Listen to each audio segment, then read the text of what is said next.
We block your number from. Thank you for using Securus. You may start the conversation now. What's up, y'all? It's Skip. I'm here today with Miss Millie. She is going to be telling us her story. So let me bring her in. Hey, Millie. Hi. Hi, so glad you're here. Okay, so let's just get into it because everybody's seen, heard you on TikTok Live. They, heard a little bit of everything, just little bits and pieces. And I know people are just wanting to hear your story. So let's just hop into it. Let's just get into it, raw, uncut. So Millie, can you tell us your charge or charges on why you are in prison right now? I was charged with count 1, murder in the first degree, and count 2, assault in the first degree. Okay. Why don't and we they dropped my murder charge. They dropped my murder charge down to second degree murder, and it was still, the second count was still assault in the first degree, but it went from serious physical injury. It went from deadly to serious physical injury. And what does that mean? Okay, so I have, my count 1 is on my mother, and my count 2 is on my father. My father is not dead, so they couldn't hit me with a murder charge, but they did hit me with assault on him. I have no armed criminal actions, and they said that's because they know without a doubt that I did not pull the trigger. But they charged me, literally, like the warrant itself read that I opened a door to let Chad into the residence, and then he shot and killed my mother and attempted to kill my father. Okay, let's go on your the backstory, like what led up to that day, that night. Feel free to say whatever you're whatever you're comfortable with. Yeah, I'm just gonna give you the floor and you tell us your story, and I'll hop in whenever I have questions, just because I know listeners will have questions. Okay. So the floor is all yours. All right, so I was a typical teenager, 16 years old. Grew up in a very, very small town, population of like 500. Went to school. I suffered with a learning disability, so it made things a little bit harder for me in school. But I loved doing what I did, which was riding horses, training horses, working with another guy on his ranch, learning new tricks to training horses. However, there's always secrets to every family, and my family is full of secrets. My dad is very angry. I didn't realize how bad it was. I used to be a daddy's little girl growing up. Like, you couldn't tell me anything wrong about my dad. My family did not get along at all. So, like, my dad's side did not like my mom, and my mom's side really didn't care for my dad. They were always bickering. At one point, I remember they accused my mom of slashing their tires. It was one of the times, like, we moved out. We moved out twice, me and my mom. Packed up, moved out to my grandparents' house, our parents, due to my dad and his behavior and how he acts. One time was on Mother's Day when he had her down on the floor. Their bedroom was torn completely apart. My cousin was staying the night with me. They had my cousin went and got the phone. I think she's the one that called her mom, who got my dad's mother, my grandmother, to come and stop my dad. Me and my mom ended up leaving that night. Like, they tried to say that my family was a perfect family and happily married, and they were not. First off, my dad accused my mom of cheating on her. My family accused my mom of cheating on him. It was just a back and forth thing, always saying she was cheating on him. I was abused for many years by my own brother, who's 5 years older than me. He sexually abused me. And anytime I felt like I could go tell somebody, they would throw in my face how perfect he was and how he was the angel, and they wish I was more like him. And it was just like another stab in the back. Like, it doesn't matter what I say, they see him as perfect, and I'm not. So I finally broke down. I had a mental breakdown in 2004, November, and went to my guidance counselor and begged them to lock me up in juvie. I told them everything that I thought they would want to hear, that they would put cuffs on me and lock me up just to get me out of my situation because nobody would listen to me. Instead, they called the juvenile officer. AJ Barnes was his name. He showed up. He talked to me. He said, well, I got to call your parents. And I said, that's the one thing I don't want you to do because that's what's going to get me in trouble. Like, I don't want to stay around them. I don't want to be around them, mostly my dad. They still made me go home at night with my family. And then they had my father, the person I told them that I was scared of more than anything, drive me to a McDonald's to be picked up by random strangers to be taken all the way to Royal Oak Mental Institution. I ended up doing 11 days there. My own father would not speak to me at all. My mother would speak to me. It was very short calls. Found out later on because I have mental issues, PTSD, bipolar. Like, they gave me a whole list, and they taught me how to like recognize signs and how to take my medication properly, all the things I need to do for myself. So I was trying like really hard to like, okay, I know that there's something wrong with me beyond my mental. Like, there's other things. It's not just me. So I come home after 11 days. The one lady, I don't remember her name, she's an older lady, she did not want me to leave. Like, she tried to talk to me. She knew something had happened to me, but I still would not. I didn't trust nobody enough to talk to him. So I still didn't tell about my brother. And then I went home after 11 days, and things got worse. It's to the better. My dad refused to do anything like he was supposed to. I got paranoid, and I literally searched through my parents' stuff one day because I was so paranoid, and I found a tape recording. It was a little tape recorder that took some little tiny little cassette tapes, and it was where my mom had went to a full counselor and pretty much threatened him if I ever came again, and she wasn't immediately contacted. The juvenile officer should have never been contacted. There was journals where my mom had been writing down not just stuff that I had been going through, but also stuff she'd been going through, like proof that our family was not perfect. Yet when the crime happened, I asked about this tape recorder and these journals, and they said they didn't know nothing about them. They didn't see them anywhere. And I told them exactly where they were at. Because that was evidence to show that I'm not like crazy or lying. Like, there was so much abuse in this household because they kept telling me there wasn't, that I was the only problem child. My dad told me he would make jokes with his friends when we would be out in public, calling me crazy and just belittling me. Anything and everything. My dad never sexually touched me, but what he did was worse. He physically, which I can handle the physical abuse all day long, like that was whatever.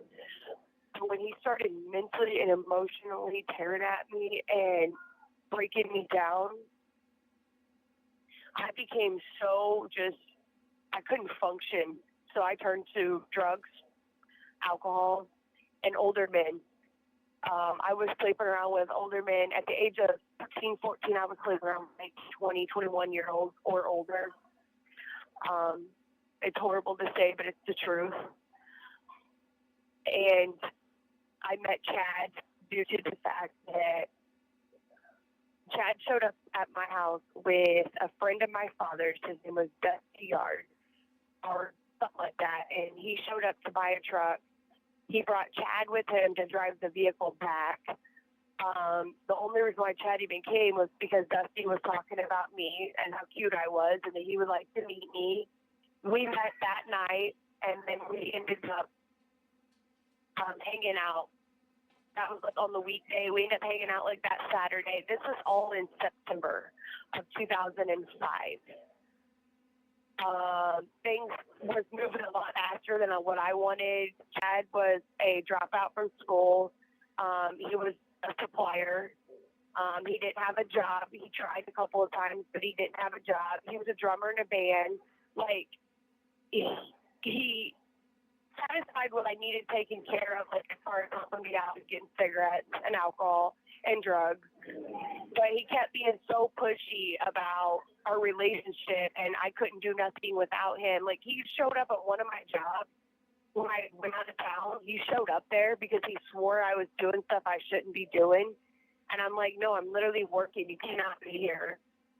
He showed up at my school and like would sit next to my car just to see if I was meeting anybody else outside my car. Like, straight crazy stuff he would do. And like, he knew my every movement. He bought me a cell phone just so that he could stay in contact with me 24/7. And if I didn't answer every time he called me, he would call me until I answered. Just possessive. And this was all started in September, like the end of September. And January is when my crime happened. Like, it wasn't even a long span. Like, it was very short-lived. I went out of town, let's see, a couple days after Christmas, and I came back New Year's Eve. And I went straight home, dropped stuff off, said hi, and then left again to go hang out with Chad, exhausted. I'm 16 years old. I'm exhausted. I've been working nonstop. Like, and he got mad at me because I went to sleep in the bar that he was playing music in. Like, I literally went to sleep upstairs in the bar. Then I told him that I needed a break from him because it was too much, and he got mad. But then he's like, okay.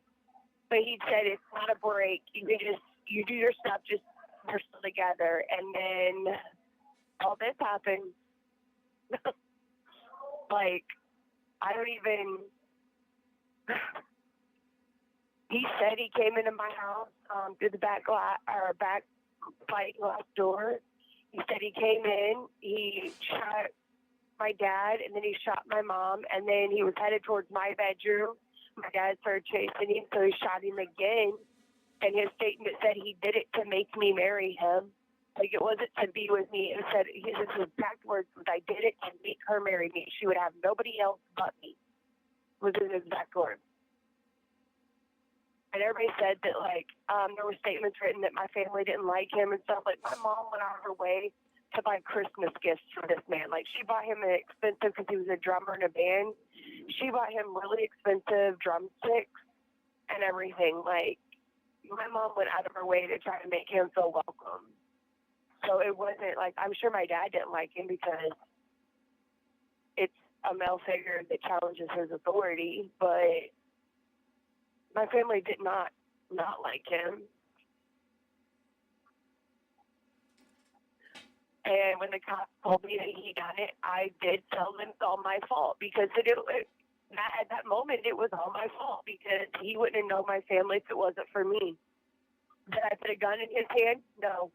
Did I tell him to go shoot my parents? No. Did I tell him anything like that? I'm sure I was 16. I'm sure at one point in my life I said, oh my God, I wish they would leave me alone and just get out of my life. But no child ever thinks that that's going to lead to somebody getting hurt. Like, you can't sit there and tell me at 16 years old, 15, 14, that you never said that about anybody in your life, not realizing like the consequences of your words at that moment. Like, it happened. And then that night, I called him, because everybody's like, well, you called him to come get you. They left me. Everybody left me. I'm the one that called 911. I'm the one that did first aid. I'm the one that tried to save everybody. And then everybody left me. I couldn't drive. I couldn't even see straight. I couldn't function. I'm literally sitting in the middle of a highway with a dog, apparently talking to my dog, waiting on somebody to come get me, to take me to the hospital, while my grandparents watched me out their window in the winter, January 13th, in the middle of a storm, and in the winter. I'm sitting in the middle of the highway. And they said that they felt like I'm in the wrong because I'm out here talking and comforting my dog. Yet they're not helping me. They're they're not trying to see if I'm okay or questioning the fact I'm sitting in a highway talking to a dog. Like, it was just. So yeah, Chad came and got me from his house and took me to the hospital, and he would not leave my side, which I did find suspicious. But at the time, like, I really didn't question it too much because he never leaves my side anyhow. But the cops questioned me multiple times without adult supervision. They asked me for a gunpowder residue test. I gave it to them. They asked me questions about my sex life. I'm not about to tell them that I'm having sex. I literally told them, I cannot tell you this because I will be in so much trouble. Like, you can tell that I'm not in the right state of mind. And I'm still worried about what's going to happen to me if I tell my story, my confession. So, yeah, I did tell them that I was having sex. So they said I'd been lying to them the whole time. They kept questioning me. They questioned me at the house before I left. They questioned me at the emergency room. They questioned me at the main hospital they air vaxxed my dad to. All the times there was no supervision. Only time they had supervision is when they got their tape recorded confession, which was like the 5th or 6th time they talked to me that night. I had slept. I barely ate anything. And it had been hours, like almost 24 hours. And I went to jail. Well, I went to juvie. And my family pretty much turned their back on me. They all said that I'm guilty. My grandma was writing me letters just so that I would write her so she could turn them over to the police.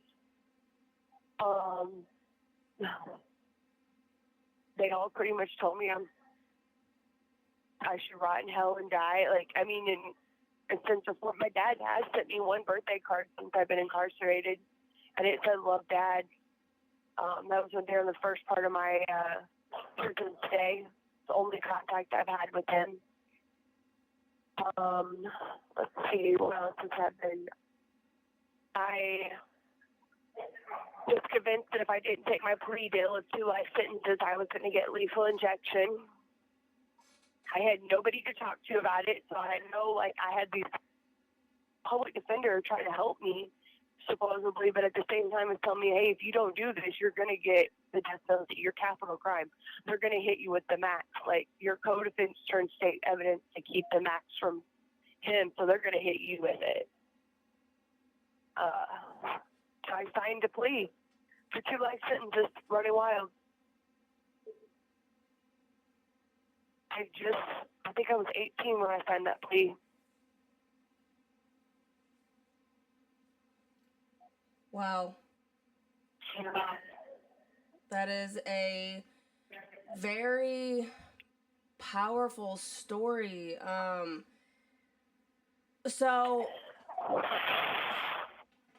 You mentioned that you had a learning disability. Can you elaborate on that a little bit? So when I was in 3rd grade, I was diagnosed with a learning disability and comprehension. I've been tested, even since I've been in prison. They even gave me, EIP or whatever kind of test it is, where they actually test to see. And my learning disability is in comprehension and reading. So sometimes when I'm reading things, I'm not reading what's really there. Okay. And like, I used to have like a tutor or somebody there actually read stuff to me, and then I would verbally give them an answer because I'm not, like, I know the answers, but when I see it on paper, it's like something's not computing right in my head. Right. Okay. I found out when I was in 3rd grade, and I got called stupid by my own father over it. You're just so stupid. That's horrible. That's horrible. So that's the only contact you've had with your father? So you're not in contact with him as of right now? No, I've only contact I've ever had with my father is I got one birthday card from him. It was like, I want to say like 2009 or 2010, or even actually 2009 is what I think it was. It was a long, like at the beginning of my prison stay. Wow. And a lot of people are curious or want to know if does your dad talk to your co-defendant? Okay, so I cannot 100% say yes it does. Okay. I was advised that my dad has visited with my co-defendant. At the same time, they had leaked other information to me, which did end up being true. So I feel like so they had also told me that my dad had filed an insurance claim on me, and that my dad had gotten remarried, and that he was visiting with my co-defendant. These are all facts that were given to me. Wow. And I was like, well, that's weird. Well, then I find out it's true. My crime happened January 13th, 2006. February of 2006, lawyers were hired on my behalf to represent me in a car wreck. And the lawyer's letter said, your parents hired us. I didn't have parents in February of 2006. And then in March, my dad was remarried to another woman who, by the way, supposedly works in a prison. Wow. Yeah, that all happened. So it did bring up all red flags to me and of suspicion. Yeah, because, did your dad say anything like during the court process, like how he felt or, his feelings I towards... only seen my dad once. So he didn't do like a court. victim statement for the judge or anything? Nope. When I got sentenced, nobody showed up for my sentencing. Wow. That's wild. Was your dad recovered? Did he recover nicely, or was there... Well, I mean, from my understanding, if it happened in January and he got married in March, then he was fine, yeah. He had to, I mean, I hate to say it, but that crime happened the day before my parents' anniversary. I understand, like, being lonely and stuff, but you literally got remarried a short period after this crime happened the day before your anniversary, because their anniversary would have been January 14th. So this is going to sound really crazy, but the first thing that pops into my head when you explain these little details is, you say you're and this might sound a little crazy. Tell me if I'm wrong and stretching and reaching, but you say that it's possible he's visiting Chad.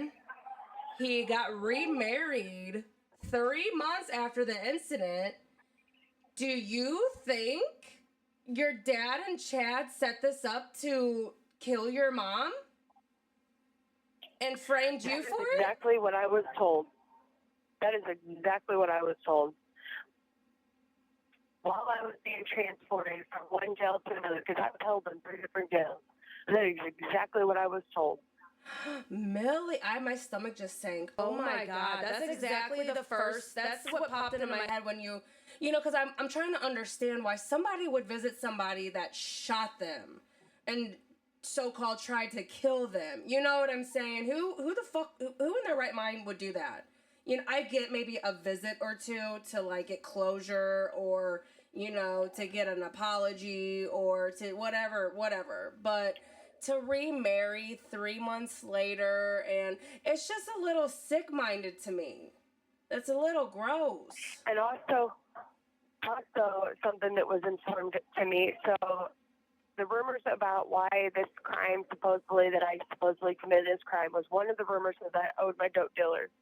Let's just squash that rumor. I didn't have a dope dealer. I paid everything up front when I did do stuff, and I did have my own money. I worked a job. I had a check on the visor of my car that was reported in the report by the police that was waiting to be cashed from my boss that just disappeared. I don't know who cashed it. I had a savings account set up. My insurance was paid by me, and I made payments on my own car to my father. So, like, I didn't need money. Like, I had money. But everything, from my understanding, was in my mom's name. And apparently, I don't know much about wills or anything like that, but I guess I've done some research. And I guess when your will After you get a death, if you have a certain will when you die, it pays off. Even if you still have another person on that will or on that payment plan, it'll pay it off. And I'm pretty sure everything was my mom's name to begin with. So I'm pretty sure all their bills got paid off because they had bills. I mean, we're a small farming community, farming, family. My dad worked multiple jobs. My mom was only a stable worker. She'd been working the same job for as long as I know. I'm pretty sure she started there as an intern when she was in high school at the bank, and she was president of the loan department in the bank. Like, she was one of the head people for the bank. So, Millie, that's really crazy. That's really, really crazy. And then they also brought up, so I do remember, and I remember this argument. So my bedroom used to be right next to my parents' bedroom, and then when my brother moved out with his wife, then I took over his old bedroom, which was built onto the house. So like it's like an add-on to the house, and there's a tin roof, and it's so like secluded that when I shut both doors, I don't hear nothing in the house, nor do I feel like they hear anything in my room, and which is good because I did have people that snuck in my bedroom window. They didn't come in the back door; they snuck in my bedroom window. But that was crazy to me about the whole situation was when I was next to their bedroom, I remember distinctly hearing the phone ringing, and I could hear the answer machine playing. Some lady, there was two ladies talking, and they were talking about their car was broke down, they needed my dad, and I remember my parents arguing about this conversation. I cannot tell you who the two people were on the phone. Like, I can't quote who they were because I was young, but I distinctly remember my mom getting upset and my dad saying, well, that's how I get a lot of our extra money is I go do jobs for people. Like, that's why because my dad's a mechanic and he's a good mechanic. And I do know that my dad has went to like the woods and worked on like skidders and stuff for people. But I've never known my dad to like go work on somebody's vehicle at 1 or 2 in the morning. Like, that was weird to me. And I mean, there's just a lot of like suspicion. They thought my ex committed this crime because him and my family have had multiple run-ins. His name is Maynard. They've had multiple run-ins. He's a troublemaker. He's very well known by the cops. He's been in and out of trouble, normally for assaulting police officers. He wasn't even in the same town. I don't even think he was in the state of Missouri when it happened. But they did really, like, they kept questioning me about him because there was a report where my dad had him by his throat or his jack or whatever dangling up in the air. It's just crazy to me, like. Where? Okay, so. My dad had a temper. You had a what? My dad had a temper on him. Oh, like, yeah. And it was scary.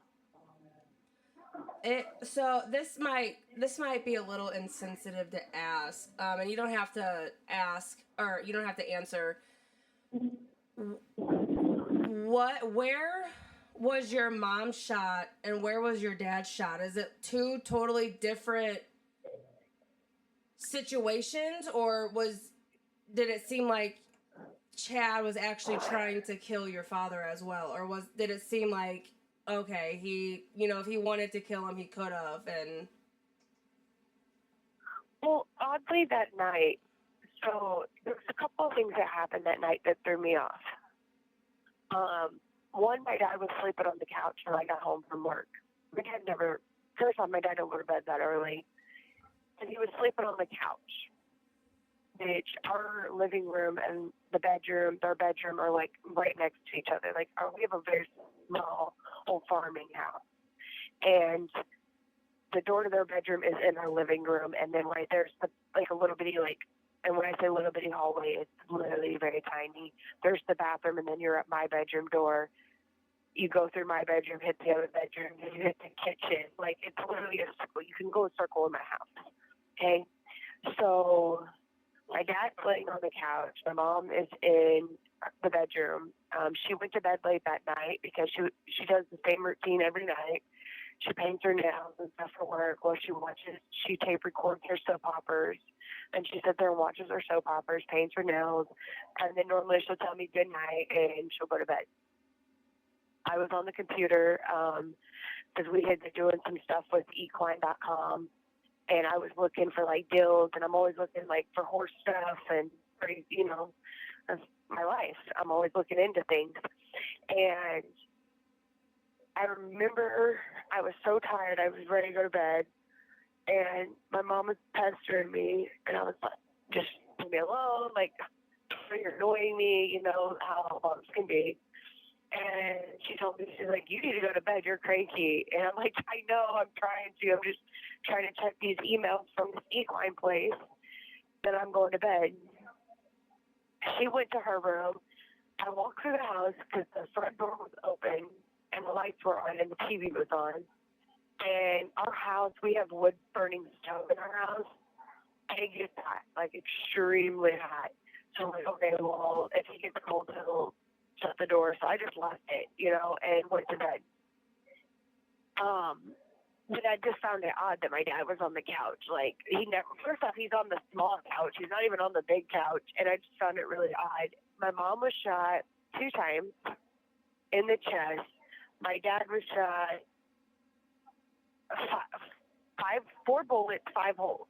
Oh. Now, supposedly he was shot twice. Yeah, so supposedly he was shot twice.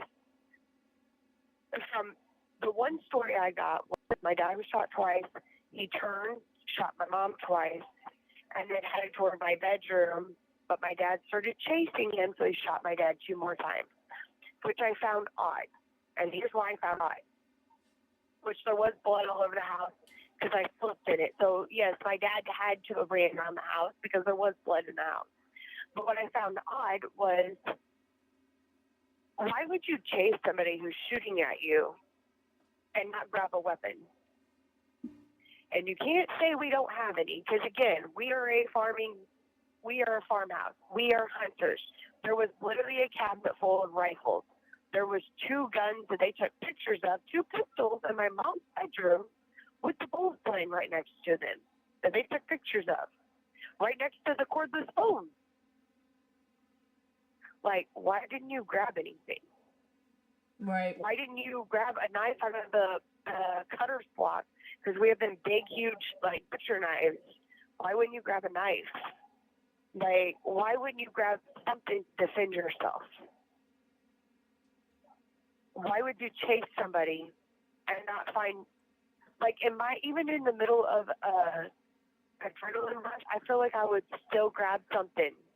I don't feel like I would be chasing somebody without something. Right.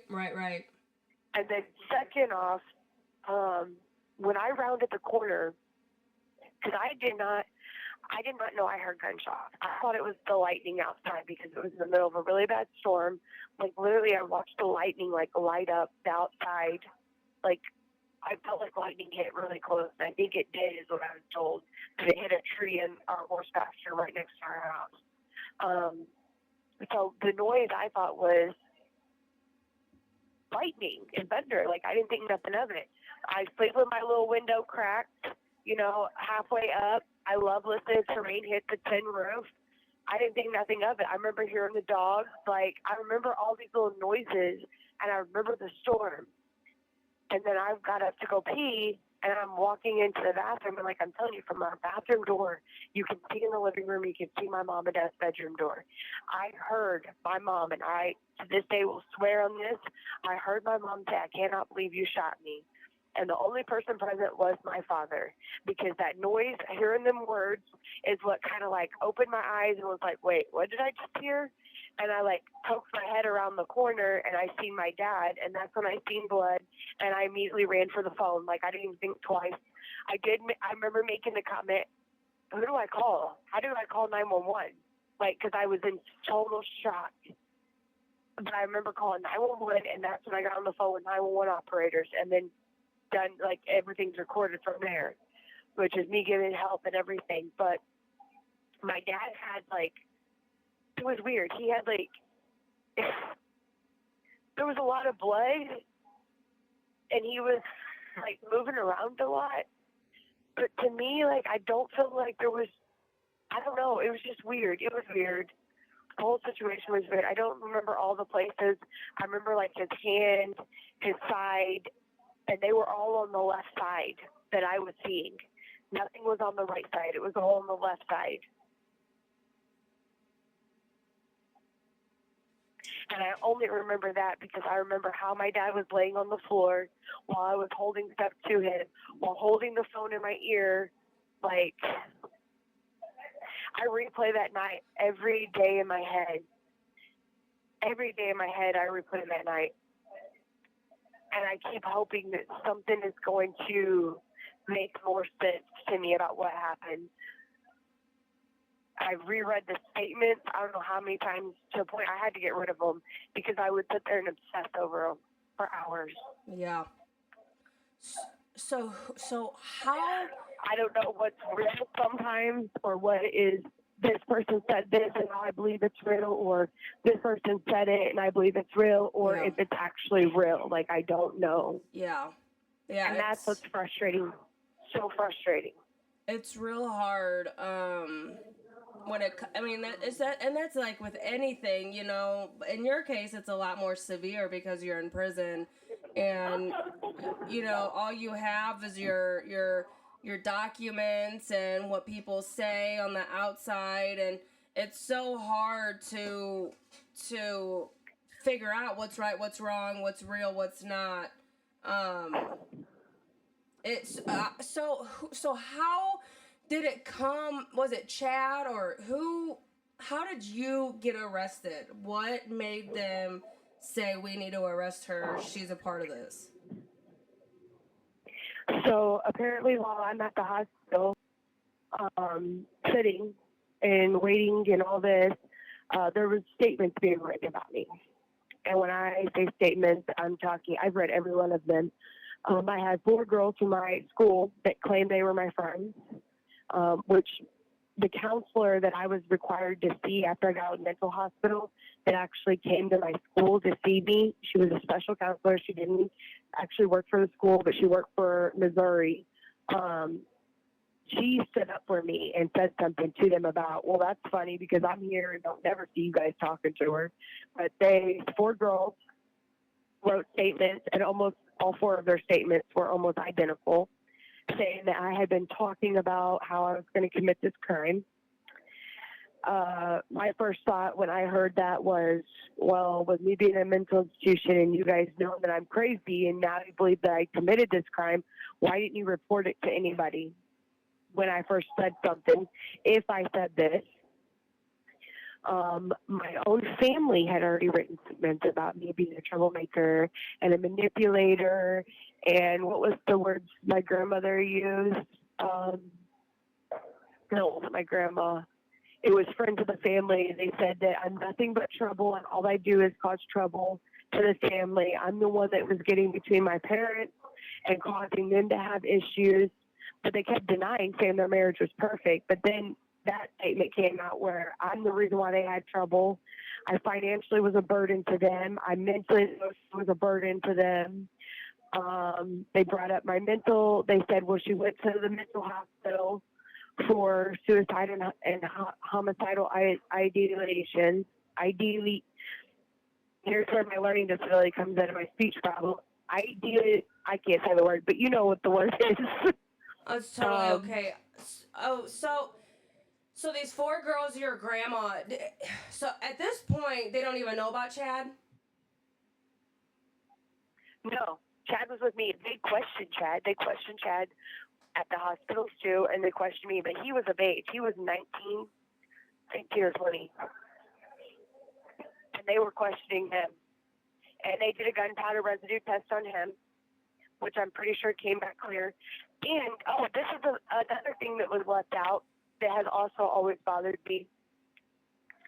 So Chad admitted to the police that he called his mom from the bathroom of a gas station and told his mom where the weapon was and everything was, and she got rid of it before the police got there to search. But yet she got no charges. Was anything found? They did find it because she turned it over. The second time they searched, she handed it to them. But yes, the first time they searched, she had it. And that was a statement that she herself gave to the police.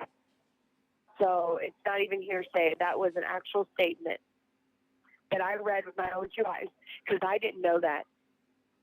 I didn't even know Chad had a gun. And apparently he didn't. He took it from his grandparents' house. And they didn't even know it was missing or how long he had had it. I knew he had a knife. He always carried a knife on him. But I didn't know he had a gun. So what did Chad get charged with? First-degree murder, first-degree assault, and 2 armed criminal actions. And he's never getting out? He's got 4 lives. He's got a life sentence for all 4 counts.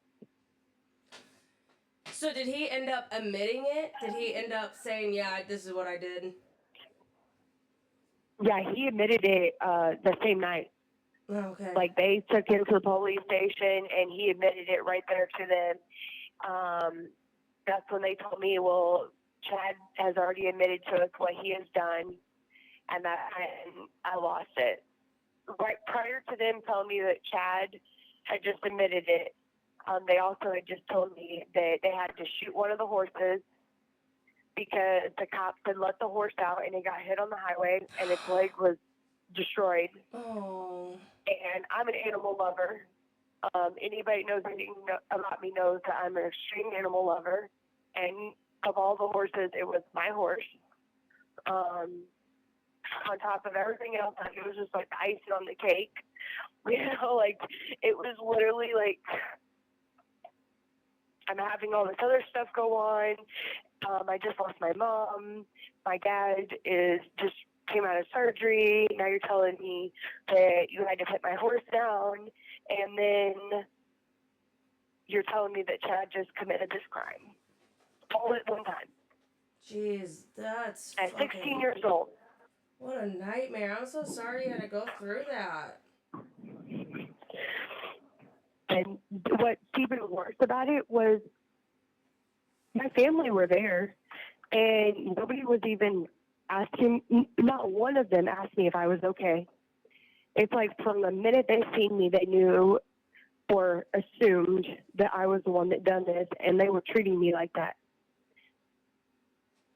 So did Chad tell them that you had no part in this? No.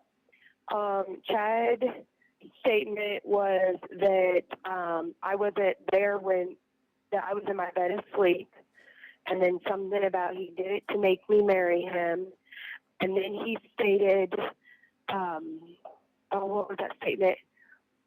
He stated that him and I had discussed it. I had told him when my parents went to sleep on the phone.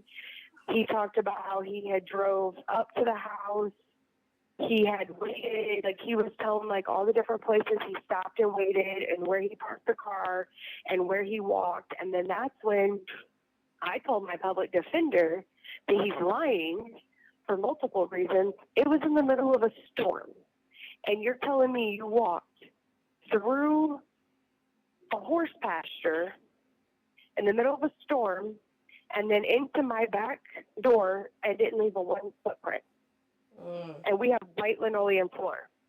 Like, come on now. That's the first thing I pointed out to my public defender. And my public defender told me, we're not bringing that up because that makes it look like you're the one that committed this crime. And so I'm not bringing that up. And I said, but he's lying. And that's how you can tell. Yeah. Wow. Like, there were so many things in his statement that I'm like, they're all lying. Like, Maynard wrote a statement on me. He had turned over a letter that I had written him. And it said, because I remember circling it, I wrote, P.S., I just have to come up with a plan. At the beginning of the letter, I'm talking to him about meeting him and not being allowed to see him. And what I'm saying is I'm sneaking out. Like, I'm either going to go to a friend's house or I'm going to sneak out of my own house, which I really don't sneak out of my house. I just go get on the horse and go for a horse ride. But I'm just literally telling him that. And they took that I started plotting this at this time in this letter. They literally took a letter where I'm talking about sneaking out to see my boyfriend.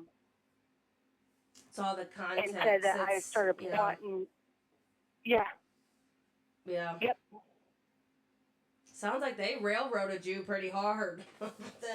That's fucking wild. Well, because, and like every time they would talk to me, I freely would talk to them because I didn't have anything to hide. Yeah. I don't have anything to hide. And that's what's irritating me is because, like, they took advantage of my naiveness and the fact that they knew that I didn't know any better to manipulate me and they did to me what they have been doing to me every time I've ever tried to get help from anybody. Is they twist it around and make it to where it's always my fault. And then that's why people wonder, like, why I'm scared to talk to anybody or why I'm scared to even come. Like, it took me over 10 years to come out about what my brother done to me because I was like, nobody's ever going to believe me, so why even do that to myself? Why put myself through that mental trauma again and again? Like, I already, but it's like, I got raped on the 4th of July while in my parents' care, and the guy who ended up seeing me and helping me was a family friend, and he wouldn't handle business and took care of the situation, like wouldn't beat the hell out of the dude that done it to me. But my whole family didn't even, like, I didn't even know that he said anything to my dad until later. But apparently my dad said, well, it's the way she's dressed. Like, come on now. You just got told that your daughter was hurt, and you didn't even ask. Nobody asked me about it. Nothing. Yeah, it's fucked up. That's really fucked up. I'm sorry you got the cards played out to you that you got. It's super shitty. Super shitty hand. And, you know, I think it sounds to me like there's a lot more involved with your case than what I think everybody's trying to blame you for everything. I think you were the scapegoat, honestly, for everything. I've been the scapegoat in my family for so many years. And I feel like it doesn't surprise me. And it's like that was what I was put on. Literally one day I said to myself, I was put on this earth to take this shit into the stick. I hate that you think that. I do. That makes me so sad for you. Honestly, I think, you know, what was I going to say? It's pretty shitty, you know. I think, This call is from a correctional facility and may be monitored and recorded. We went this whole 50 minutes without that girl interrupting us. So, I want to point out that it is totally illegal to question a minor without a guardian consent, without having a guardian present or a lawyer. And the fact that they kept questioning you obviously your parents were impaired. So like your grandma or, you know, next of kin, somebody that was going to take you, you know, the next person down from your parents, someone needed to be present. And it's crazy that your lawyer didn't advise you, like, this is, you know, this was illegal. It's not submissible in court. I can't believe that wasn't a factor because everything, all the interrogations would have been thrown out. Even if there was a confession, even if you said, yeah, I did it, and there was no lawyer, no guardian, or no nothing, it would be unsubmissible. That's crazy. And they got that. Their supposedly taped confession. They made sure my grandma was present and a juvenile representative was there. We did it in the juvenile. We didn't even do it in the police station, but across the road in the juvenile department. Wow. They made sure after they had already harassed me multiple times that the next time they talked to me, they had a guy sitting behind the desk, which was the juvenile person, a guy sitting next to me on the other side of the desk, the first lady to ever talk to me, which her name was Melissa something, she was standing behind the juvenile guy, My grandma was sitting on the other side of me. I remember exactly where everybody was sitting. They had already spoken to my grandparents. The guy started off really sweet and nice and was like, you want something to drink? You want something to eat? Like, we know it's been a little bit. You know, it's been a long night for you, long day. And then immediately started yelling at me. And, like, that is, anytime a man yells at me, I don't know, even here, like, when the officers start yelling really bad, like, I just immediately, like, oh, they say PTSD, but I, like, shut down. And I'll say whatever to get you to stop yelling, because yelling is, like, the biggest trigger for me. I can't handle people yelling. Like, it freaks me out, and I go somewhere else. I'm not even here. Yeah. They say my eyes change and everything, and I'll never forget, because the whole time I was thinking, why is this man yelling at me? And then that's when I started hearing the words that he was saying, and they tape recorded it and everything, but they made sure my grandma was present, so that way they were legit on the last time they questioned me. And how did that interrogation end? That's when they put me in the juvenile department car and drove me. They didn't even touch me. They just put me in the car and drove me. But they got a confession, and it's me crying, saying it's all my fault, it's all my fault. Why did he do it? It's all my fault. And then I kept saying yes, yes, yes. The guy was talking, and I kept saying yes. I don't remember. I can't even to this day tell you the questions that he was asking me, but I have reread the statement so many times that I want to hear the tape recording, because I know the transcript from it. I've read it. But at one point, I remember reading it said inaudible, yes, inaudible, yes. Like, that means that you're literally getting me to say stuff while I'm at an emotional state of distraught. Yeah. Wow. And it's fucked up, because you can't even get DNA testing done at the scene because you fucking live there. So the gun residue, the powder, that came back, negative. There was none on me. And what's crazy to me... The only thing they said was... You can go. My clothes I had on didn't have anything on them, no blood splatter. Because they said, I was explained that when you are in a room, that you will have small particles of blood splatter on you. There was none on me, not even my hair tie, because I was not present when the gun went off. But one of the statements from my father, who is supposedly their main witness, said I was right there when it happened, and I wasn't, and they know I wasn't. And then the gunpowder residue test came up with, I had it was 0.000, and it was from where I applied pressure to his wound. And that's exactly what it said in the report. It was from me applying pressure. You also said that Chad came back negative too, right? Yep, from my understanding, Chad's came back negative too. So can you just wash it off? Do you know if that's something you could just wash off with some hand soap and call it a day, or is it it's stuck on you? I honestly don't know, because I personally don't like guns. I got my hunter safety course done, and they thought it would be funny to give me a rifle to shoot for the first time that would almost take my shoulder off, and it scared me so bad that the only gun I would shoot is a rifle 20, I don't know, one of the rifles that didn't have no kick to it whatsoever, and even that would scare me. I use slingshots and fishing poles and bow and arrows, but I refuse to use a gun. Yeah, so residue can be washed off. That's what I just read. I don't know. But it's just, I feel like it would be, I don't know, because you said that his mom got the clothes. I think Chad and your dad are on some scandalous shit, with your mom saying what she said that you heard her say. She obviously was in shock that whoever shot her, why the fuck did you shoot me?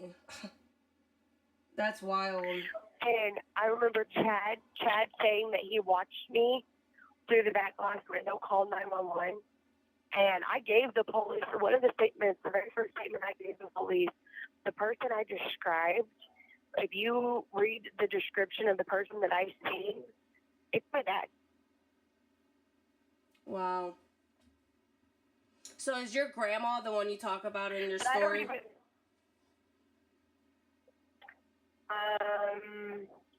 I do talk about my grandma. No, My grandma does not like me. is she your dad's mom, the one that you talk about, or is it that your mom's mom? My mom's mom does not like me. My dad's mom used to come see me. She used to write me. She I've never read any statement badly. She's never written a statement badly on me. My mom's mom and dad wrote a statement on me. They're the ones that said they felt like it was wrong of me to be sitting there comforting the dog in the middle of the highway. And I'm quoting exactly what they said because I remember it to say because it has eaten at me ever since I read it. It is wrong of her to be sitting in the middle of this highway comforting her dog, talking about he doesn't like storms or people when her mom is laying dead in her bed a few feet away. Well, also, I mean, And I have that was questioned that statement. That's a traumatic. I have questioned that statement so many times. That's a traumatic thing that you saw. You know, that's a traumatic thing. You know, dogs are very therapeutic. Animals are very therapeutic. My dog spread and my dog, not just my dog, all my animals have been like my source of like my goat, my horse, like all my animals have been like my lifeline. Like, they're my freedom in reality. Like that's who knows all my secrets. Like if my dog could talk, oh God, I would be in trouble for some stupid shit. But you know, like, and I don't know how many times like that's just they're the one thing. My goat, I raised a goat with a bottle. Oh God, that goat knows so many dirty secrets about me. I told him everything. You know, he was like my diary. That's awesome. And it's just crazy to me. Like they used poems that I wrote in my creative writing class against me as evidence. I said it shows that I was dark-minded, that I've been plotting stuff because we had a creative writing class and everybody was writing these mushy, gushy, not real, like happy fairy tales. And I'm like, that's not life. Like, I don't know why we're writing this. Mind you, I've already went through being sexually molested by my own brother, being beat the hell up by my own father, being mentally and emotionally put down constantly. Like, I've already been through the worst of the worst. And so I wrote how I felt about life. I wrote a poem. It was one of our assignments. It's called like the circle poem, where you start with a word and you go in a circle and you end with the word. Like, and they used all that against me. They said I had a demented mind. Wow. A creative writing class. So did you ever talk My teacher thought it was great. Did you ever talk to a psychiatrist during the court, like during your courts, or did you get evaluated, or was that just never in the mix? Mm-mm. Wow. I remember I think they did send somebody to talk to me while I was at Phelps County Jail. Okay, so a part of me wants to say yes, I talked to somebody while I was at Phelps County Jail, but then another part of me is like, I don't know 100%. And I know that sounds horrible that I can't remember if I did or didn't, but while I was in Phelps County Jail, you put a child in with a bunch of grown women that are in and out of jail for all kinds of stuff, and one being drugs. Well, they're good about helping you stay highly medicated. Let me put it that way. I was, they probably did send like a therapist or something, but I mean, like a psychiatrist, like sit down and like evaluate you for court, like someone that's like, your lawyer sends, the prosecutor sends, just the system itself sends them to evaluate your mental state of mind, in case like you did go to trial, they would have them testify. So that's crazy. my public defender both of my public defenders pretty much made it clear that we were not going to trial, no matter how much I told them we were. Yeah. They did not care what I had to say. My first one felt like people like me didn't deserve to be on the street, and she got removed. My second one just was overloaded with caseloads and wanted me out of her hands and didn't want to deal with me.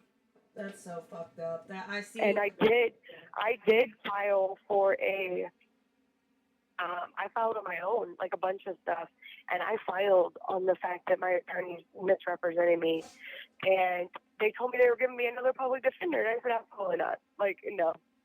I talked to the lady one time on the phone. She literally reminded me of my first two public defenders, and I'm like, no, I don't want to go back to court if this is the representation I'm getting. I don't feel comfortable with it. So it's about to be count time. So I want you to say this as fast as possible because I know it's gonna cut off.